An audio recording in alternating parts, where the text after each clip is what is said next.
greatest sources of frustration at work? Frustration can be sourced in so many different ways in dealing with work, including just doing the work itself when no one else is around. We can become better enabled to use that frustration as data and fuel to progress us forward as opposed to holding us back. And I'm about to show you just how to do that. You ready? Let's get it.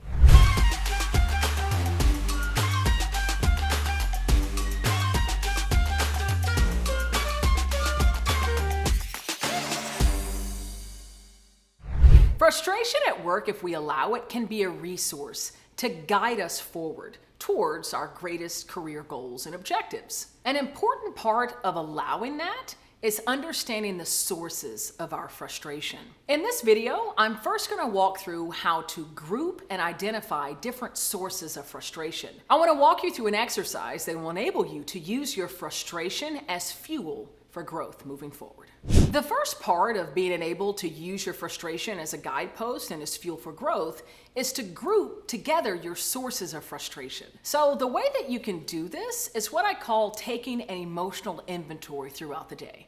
That looks like taking a journal or just simply a sheet of paper and thinking about the emotions you experience throughout the day. The frustration, the anger, any fear or anxiety, and then what inspired those emotions. And it's helpful if you can do that for an entire week. And once you have a full week's of inventory, you can begin grouping the commonalities. Maybe you feel frustrated in a given meeting every day. Maybe you feel frustrated working with a certain individual throughout the day, or when you're doing certain tasks. The more that you can group these sources and understand where there are commonalities, you can begin to pinpoint where the greater sources of frustration lie throughout your day. Now, to make this a little bit clearer, let me take you through a few examples of potential groupings.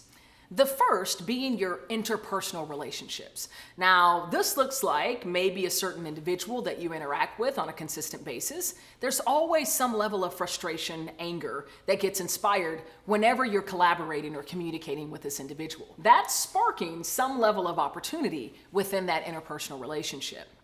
The other grouping is the work itself. So perhaps there's a certain task like working in Microsoft Excel, like creating a newsletter, something that you have to do in your work that always inspires some level of frustration or anger, some type of difficult emotion.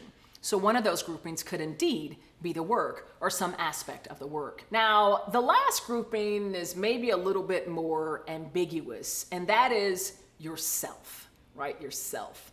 This is where you're noticing that maybe there are times that you just beat up on yourself. There are times that you're walking and moving through your day and you just feel frustrated. You're constantly thinking about things you could have done better, you could have done differently. And that frustration is being fueled by you and that inner voice that we all have. So maybe a grouping is self or inner voice. By the way, if you're digging this content, please be sure to tap like, subscribe, notification bell. I do videos like this all the time, always striving to deliver high value content to you. So make sure you like, subscribe, notification bell so these videos can hit the top of your inbox as soon as they drop. All right, let's get back into it. So once you've actually created that emotional inventory across a week or maybe even a couple of weeks, and you've grouped the various sources, you can then explore the data to understand where are the more stronger sources of frustration. And I will tell you the stronger sources, or where you see a lot of activity happening within a given group, is really where you could maybe focus, where there's opportunity for learning, for growth, and maybe even authentic connection. So go through an exercise of dissecting through the data, working the groupings, and then identifying where there's a lot more data versus another. Ask yourself, where's there opportunity for me here? Where's my frustration and my anger pointing me to? Is it an interpersonal relationship that I actually could work to improve through authentic connection? Is it a task or an element of my work that is always inviting frustration that I could actually become better equipped to handle, or maybe even work to minimize the amount that I have to do that task in order to be successful in my work? Leverage the data that you create in your emotional inventory so that you can analyze it and allow it to guide you moving forward. So if you dug that content, I've got something else for you, and it's for free. So of course, I'm the inventor of the change enthusiasm mindset, and I wrote a book about it. And I want to gift you a free chapter of that book. And it's actually the chapter on the signal, or those more difficult emotions of change, and how to harness the power of those emotions to fuel our growth. And I want to gift that chapter to you for free. Click on the link below.